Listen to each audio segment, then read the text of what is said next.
किनवट येथून जिल्हा मुख्यालयाला जाण्याकरिता रेल्वे व्यतिरिक्त इतर दळणवळणाची साधने उपलब्ध नाहीत।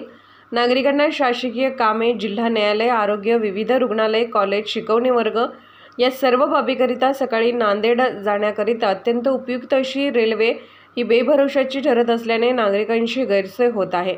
याकडे लक्ष देण्याची आवश्यकता असून आदिलाबाद ते नांदेड ते आदिलाबाद अशी धावणारी इंटरसिटी एक्सप्रेस जीचा गाडी क्रमांक 17409/17410 असा असून ही गाडी तिरुपती आदिलाबाद या गाडीवर अवलंबून असल्याने नेहमीच रद्द होत आहे। त्याऐवजी एक दुसरी गाडी नेहमीसाठी आदिलाबाद येथून सकाळी 6 ते 7 वाजण्याच्या दरम्यान सोडण्यात यावी अशी मागणी नागरिकांकडून करण्यात येत आहे। या गाडीसाठी रेक उपलब्ध करून द्यावे जेणेकरून ही गाडी खात्रीशीरपणे धावणार याची शाश्वती रेल्वे विभागाने नागरिकांना करून द्यावी।